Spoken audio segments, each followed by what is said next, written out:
قل هذه سبيلي أدعو إلى الله على بصيرة أنا ومن اتبعني وسبحان الله وما أنا من المشركين. السلام عليكم ورحمة الله وبركاته. الحمد لله وكفى والصلاة والسلام على أشرف الأنبياء نبينا محمد صلى الله عليه وسلم وعلى آله وصحبه ومن اتبعهم بإحسان إلى يوم الدين. Nous rendons grâce à Allah subhanahu wa ta'ala. Nous remercions beaucoup Allah subhanahu wa ta'ala par la meilleure formule qui n'est rien d'autre que Alhamdulillahi Rabbil Alamin.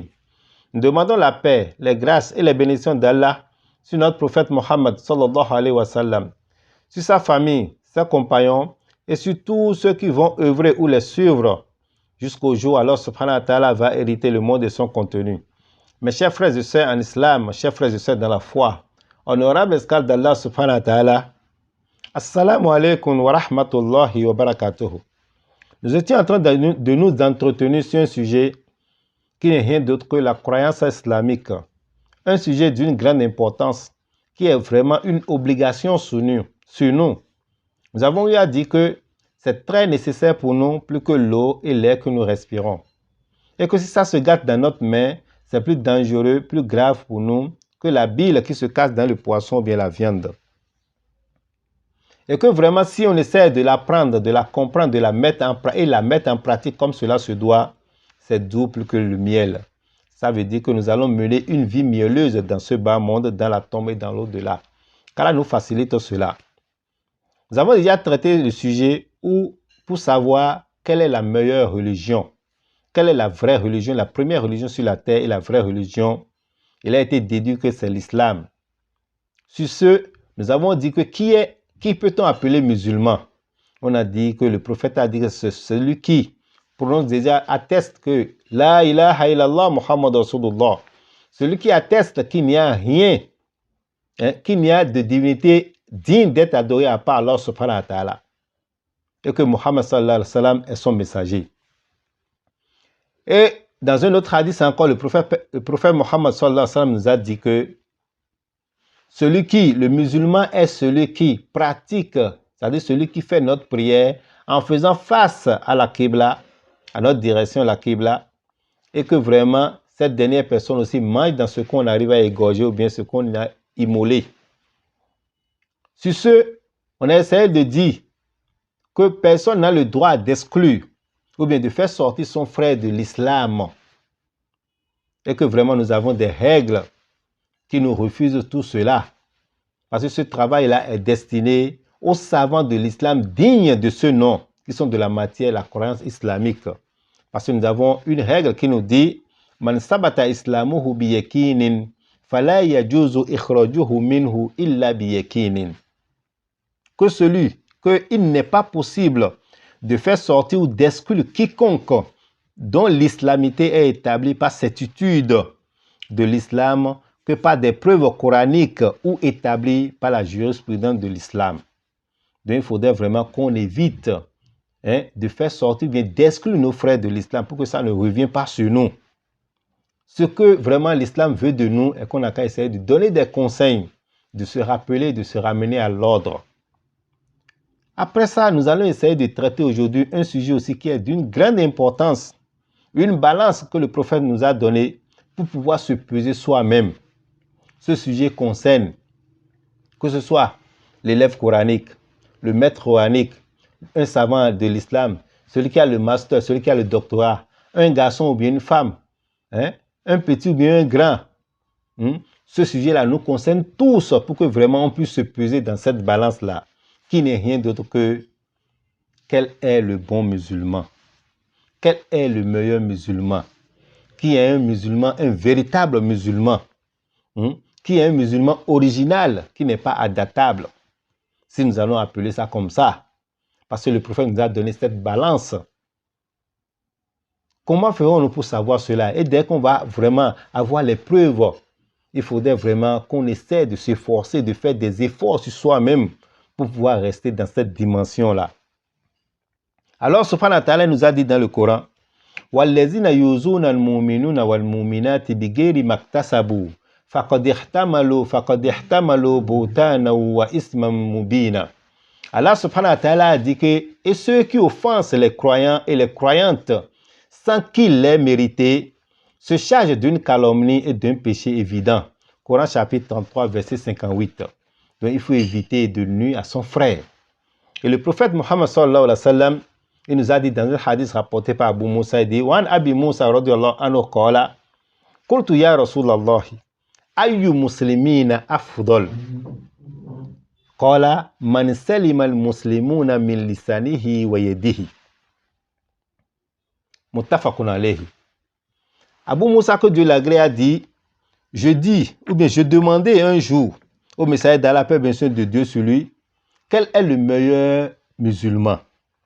Il dit, celui dont les musulmans sont à l'abri des méfaits de sa langue et de sa bouche. Celui dont les musulmans sont à l'abri des méfaits de sa langue et de sa bouche. Il dit que c'est celui-là qui est le meilleur musulman. Dans une autre version, il a dit, Man salima al-muslim, man salima an-nasu min lisanihi wa yadihi. Donc celui dont les gens sont à l'abri des méfaits de sa bouche, des méfaits de sa langue et de sa main. Hadith rapporté par Bukhari. Donc voilà la balance que le prophète nous a donnée. Mes chers frères et sœurs en islam, chers frères et sœurs dans la foi, honorable esclave d'Allah subhanahu wa ta'ala. Il faudra se peser soi-même dans cette balance-là pour voir si je suis vraiment un bon musulman. On vient de dire que si tu te retrouves que tu n'es pas un bon musulman, cela ne veut pas dire que tu es devenu mécréant. Cela ne veut pas dire que tu es devenu polythéiste. Cela ne veut pas dire que tu es exclu de la religion islamique. Non. Mais il faut chercher maintenant, il faut commencer par faire des efforts sur soi-même pour pouvoir vraiment prendre un bon pli. Pour cela, pour illustrer encore cela, comme cela se doit, quels sont les méfaits de la langue, par exemple? Nous avons des paroles obscènes. Nous avons des paroles obscènes, la médisance, le faux témoignage, le mensonge, la moquerie, les malédictions qu'on a l'habitude de lancer à nos frères musulmans, le mépris, et puis le riz, le riz moqueur. Donc tout ça là, ce sont les méfaits de la langue qu'il faudra vraiment éviter. Il y a aussi la médisance dedans qui bat son plein. Il y a aussi le fait de prendre des paroles et puis d'aller propager les paroles n'importe comment. Il y a aussi le fait que la femme et le mari prennent leurs paroles et aller les propager, aller les véhiculer un peu partout pour pouvoir se gâter, pour pouvoir gâter son frère, bien gâter sa femme, pour pouvoir parler mal de sa femme, bien mal de son mari dehors. Il y a aussi des assises qu'on essaie d'organiser et que vraiment on essaie de pratiquer ce qui n'est rien de ce qui signifie seulement la médisance. C'est ça qu'on essaie de pratiquer dans ces assises-là. An-namima et puis el-riba. Il faudrait vraiment qu'on essaie d'éviter tout ça là pour pouvoir être un bon musulman. Et pour citer les méfaits de la main, il y a les vols à main à main. Il y a les vols à main à main. Il y a le fait de manger l'argent de ton frère. Et manger l'argent de ton frère dans la mauvaise voie. Il y a le fait aussi de trahir le dépôt. Le fait de trahir le dépôt. Il y a le fait de trahir le dépôt, il y a le fait de manger l'argent de ton frère. Il y a le fait de voler l'argent de ton frère. Il y a le fait de trahir ton frère. Tout ça là, il faudrait que vraiment on essaie d'éviter. Ces mauvaises habitudes, il faudrait vraiment qu'on essaie de s'écarter de ces mauvaises habitudes-là pour pouvoir rester dans cette dimension qui n'est rien d'autre que quel est le meilleur musulman. Pour illustrer encore cela comme cela se doit, voilà la balance que le prophète nous a donnée. Maintenant, pour illustrer encore cela, dans un hadith rapporté par Muaz bin Jabal, il dit, Muaz bin Jabal radiyallahu anhu qala, قلت يا رسول الله أخبرني بأمل يدخلني الجنة ويبعدني من النار قال لقد سألت عن عظيم وإنه ليسير على من يسر الله تبارك وتعالى عليه تعبد الله لا تشرك به شيئا وتقيم الصلاة وتؤتي الزكاة وتصوم رمضان وتحج البيت. Donc moi, il dit, je demandais au messager d'Allah, permission de Dieu sur lui, indique-moi un acte ou bien une œuvre, qui me fera entrer au paradis et m'éloignera du feu de l'enfer. Le messager d'Allah, permission de Dieu dit, tu viens de m'interroger, ou bien tu viens de m'interroger, ou bien d'interroger sur une très grosse affaire qui est pourtant facile pour qui Allah subhanahu wa ta'ala l'a rendu facile. Il dit après, tu adores Allah subhanahu wa ta'ala sans rien lui associer. Il ne faut pas associer, il ne faut pas adorer de l'eau, il ne faut pas adorer le vent, il ne faut pas adorer le soleil, il ne faut pas adorer la lune, il ne faut pas adorer les statues, il ne faut pas adorer les revenants, il ne faut pas adorer la sorcellerie, il ne faut pas adorer ton maître coranique, il ne faut pas adorer les morts, il ne faut pas adorer les génies, il ne faut pas adorer les prophètes. Il faut éviter toutes sortes d'adorations, il faut essayer de vouer tout ça à Allah subhanahu wa ta'ala. Après, il a ajouté que tu as accompli les prières canoniques, les 5 prières obligatoires. Tu as accompli les 5 prières obligatoires. Tu t'acquittes de la zakat, de l'aumône légale, et tu jeûnes le mois de Ramadan. Tu jeûnes quoi? Le mois de Ramadan, et tu as accompli le pèlerinage si tu en as les moyens. Summa qala,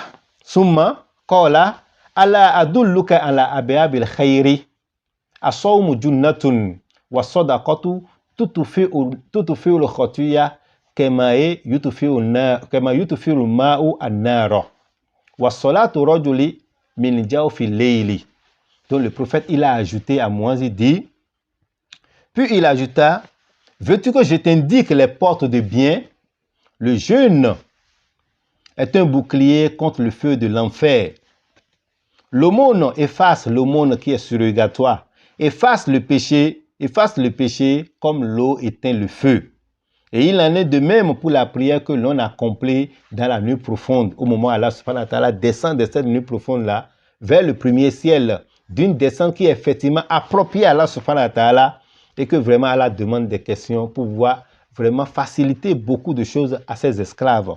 Donc dans cette nuit, il faut se lever aussi pour prier à Allah subhanahu wa ta'ala. Et le prophète a récité ce verset qui dit Tatajafa junubuhum anil madajin hatta balagha ilayhi ya'maluna, qui signifie simplement ceux dont les flancs s'arrachent de leur lit pour invoquer Allah subhanahu wa ta'ala par crainte et désir, et font l'aumône de ceux dont nous les avons pourvus jusqu'à ce qu'il arrive en récompense de ce qu'ils œuvraient.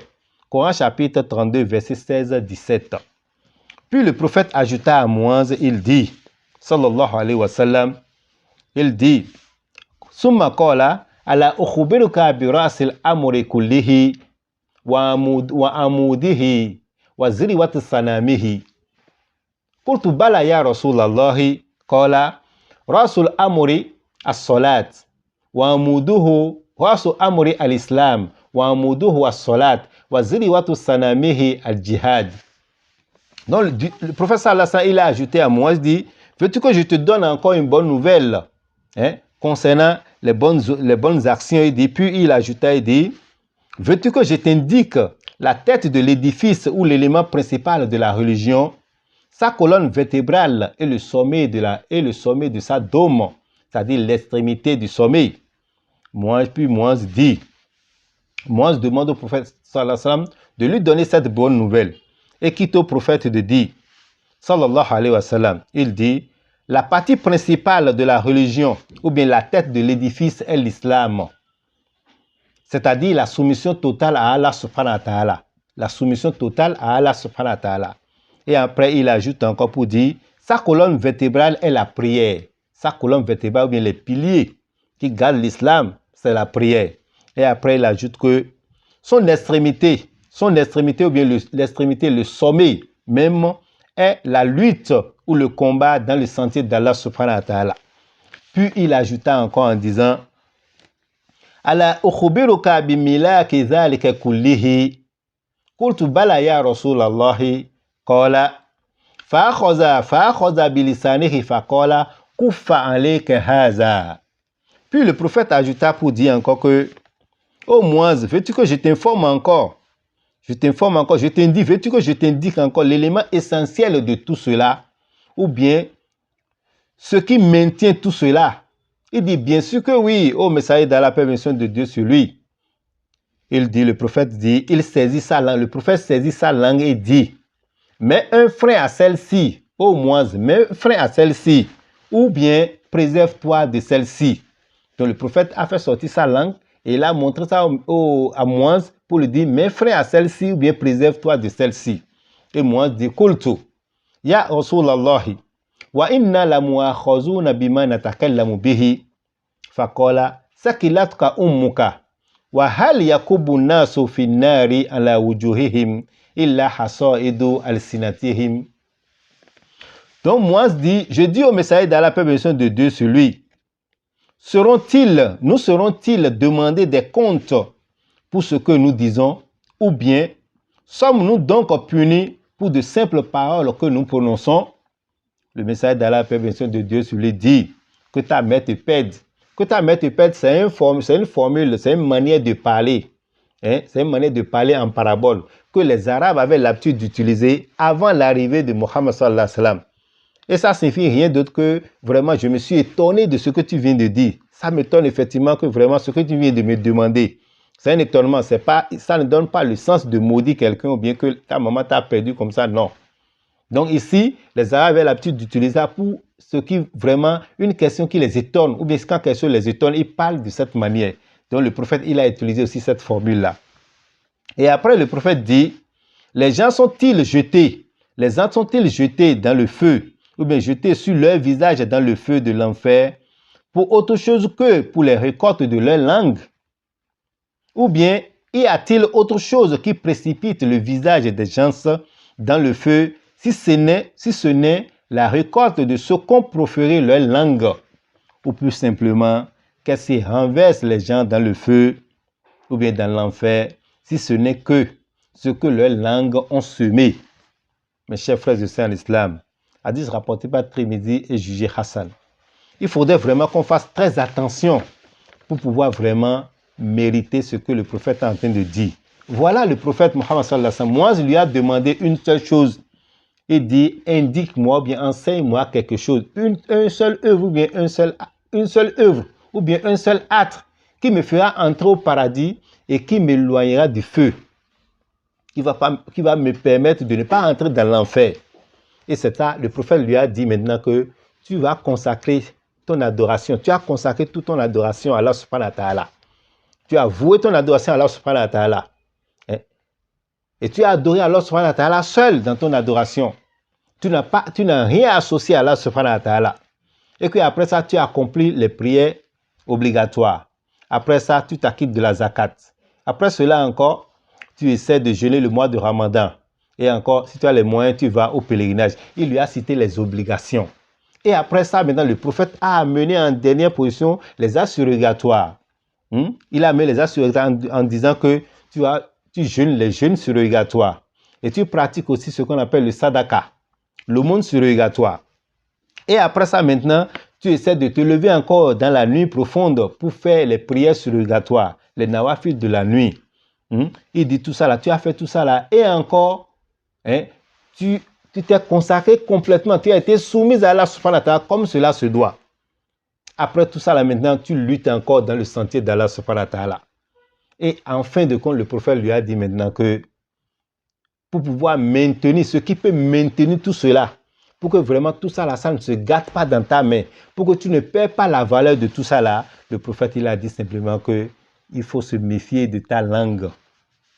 Mes chers frères et sœurs en islam, chers frères et sœurs dans la foi, honorable sera d'Allah subhanahu wa ta'ala. Si tu pratiques toutes ces bonnes actions ou œuvres, tu dois être prudent. Être prudent, se méfier de ce qui les invalide. Chers frères et sœurs en islam, chers frères et sœurs dans la foi, honorable sera d'Allah subhanahu wa ta'ala. Il faut noter et il faut savoir et être soit persuadé, soit convaincu que la plus grande chose qui élimine ou bien fait perdre ou diminue considérablement la vraie valeur des actes ou bien des œuvres ou bien des bonnes actions n'est rien d'autre que la langue. Parce que c'est la langue qui essaie de prononcer des paroles obscènes, de pratiquer la médisance, le faux témoignage, le mensonge, la moquerie, le mépris, les rimes au cœur, la malédiction. Tout ça là, c'est la langue qui essaie de prononcer ça. Et tous ces péchés-là invalident effectivement les bonnes actions. Donc, il faudrait vraiment que nous faisions très attention pour ne pas perdre nos bonnes actions. Si tu veux effectivement garder tes bonnes actions, il faut faire très attention pour ne pas tomber en faillite. Pour ne pas tomber en faillite. Parce qu'il se peut que vraiment, une personne peut prononcer des paroles obscènes ou ou bien peut prononcer des paroles de polythéisme ou de la mécréance et entrer dans l'enfer s'il n'a pas pu faire le repentir avant de mourir et rentrer dans l'enfer éternellement. Qu'est-ce qui a causé ça? C'est toujours la langue. Ou bien d'insulter le prophète, ou bien d'insulter Allah subhanahu wa ta'ala, ou bien de se moquer de la sunna du prophète sallallahu alayhi wa sallam. Et que vraiment, si les conditions sont remplies, ça veut dire que la personne, s'il meurt sur ça, que les conditions sont remplies, ça veut dire que la personne là va demeurer éternellement dans le feu. Qu'Allah nous en préserve. Dans le second cas, même si la personne ne va pas demeurer éternellement dans le feu, on n'a qu'à toujours faire très attention. Parce que dès que nous allons prononcer ces paroles-là, nous allons essayer de nuire à nos frères. Nos frères-là, ils vont prendre leur récompense chez nous le jour de la résurrection. Parce que ce qui peut déjà invalider tes bonnes actions, comme le prophète a dit à Moïse, mes frères à ta langue, mes frères à ta langue, mais préserve-toi de ta langue. Ça, c'est une grande chose. Moïse a demandé la seule chose qui peut le faire entrer, la seule chose qui peut la faire entrer au paradis et va l'éviter de rentrer dans l'enfer. Le prophète lui a cité toutes ces bonnes actions-là et après lui a dit que c'est ta langue qui peut te permettre facilement de rentrer au paradis et qui peut te préserver de l'enfer. Maintenant, est-ce que nous aujourd'hui, on essaie de suivre ce pli-là? Est-ce que nous aujourd'hui, on essaie de rester dans cette dimension comme cela se doit? Allah subhanahu wa ta'ala dit dans le Coran, quelque part où Allah subhanahu wa ta'ala dit « Et dit ma yalfizu min qawmin illa ladayhi raqibun atid » Allah exalté a dit « Il ne prononce pas une parole sans avoir auprès de lui un observateur prêt à l'inscrire. » Coran chapitre 50, verset 17. Donc, mes chers frères et sœurs en islam, chers frères et sœurs dans la foi, honorable esclave d'Allah subhanahu wa ta'ala, il faut éviter de pratiquer la médisance, de mépriser son frère, de traiter son frère de n'importe quoi, de dénigrer son frère. Tous ces actes-là, toutes ces actions, ces mauvaises actions-là vont invalider vraiment tes bonnes œuvres. Et tu risques de perdre toutes ces bonnes œuvres-là. C'est pour ça que le prophète a dit que vraiment, ce qui peut maintenir toutes ces bonnes œuvres pour que tu puisses avoir la religion et la récompense au complet n'est rien d'autre que vraiment ta langue. Donc, il faut éviter de prononcer des paroles obscènes. On dit toujours que donc si tu veux effectivement que tes bonnes actions ou bien tes bons actes ou bien tes bonnes actions restent pour toi, alors retiens ta langue des mauvaises paroles, car c'est très dangereux si tu n'arrives pas à retenir ta langue des mauvaises paroles.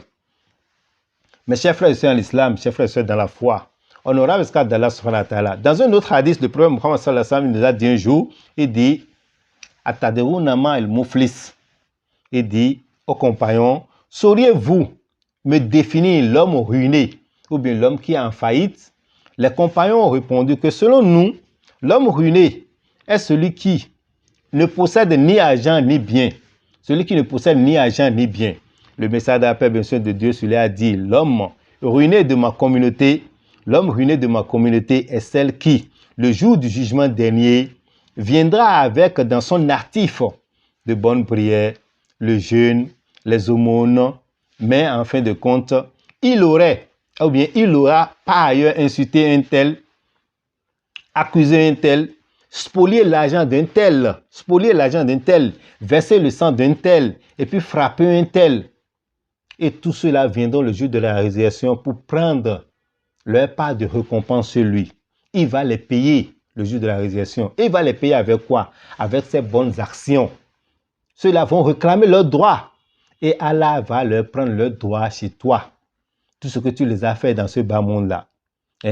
Tout ce que tu les as fait, Allah va leur prendre leurs droits le jour de la résurrection. Et pour prendre ces droits-là, Allah va prendre tes récompenses, tes bonnes actions pour pouvoir vraiment leur donner leurs droits. Et si tes bonnes actions finissent maintenant et que vraiment il y a encore des gens que effectivement qui ont été lésés par toi, effectivement par tes paroles, Allah va prendre maintenant dans leurs mauvaises actions pour te remplir ta balance aussi. Et de là, vraiment, tu seras jeté dans l'enfer, comme le prophète nous a dit, sallallahu alayhi wa sallam. Donc, il faudrait vraiment qu'on évite, qu'on essaie de contrôler notre langue comme cela se doit. Mes chers frères et sœurs en islam, chers frères et sœurs dans la foi, honorable esclave d'Allah subhanahu wa ta'ala, le message d'Allah nous a donné la balance pour qu'on puisse se peser soi-même. À partir d'aujourd'hui, il faut se peser soi-même pour savoir si tu es effectivement un bon musulman, un véritable musulman, un véritable musulman, si tu n'es pas un musulman adaptable, si on peut vraiment utiliser ce terme. Et nous avons aujourd'hui 2 bonnes actions. Je dis bien 2 bonnes actions. Mais la manière dont on est en train de traiter ces 2 bonnes actions-là aujourd'hui, vraiment, ça va nous compromettre, ça va nous contredire aussi. Le fait d'être un bon musulman aussi, ça va nous amener dans une dimension où vraiment on ne sera pas trop clair, on ne va pas vouloir cela devant Allah subhanahu wa ta'ala. Et c'est de ça que nous allons traiter dans notre prochaine vidéo. Le fait de répondre à un frère musulman qui a commis des erreurs de tradition ou bien d'interprétation d'un verset. Ce truc-là, ça bat son plein jeu dans la communauté musulmane. Ou aussi le fait de dire qu'on doit dénigrer un innovateur ou bien on doit mépriser un innovateur. Est-ce que ça existe dans l'islam? Effectivement. Nous allons essayer de décortiquer ça dans notre prochaine vidéo. Et si ça existe effectivement dans l'islam, est-ce que c'est la manière dont nous sommes en train de la faire aujourd'hui, c'est de cette manière qu'il faut faire ça? Ou bien comment ça doit se passer? Qu'Allah nous facilite cela.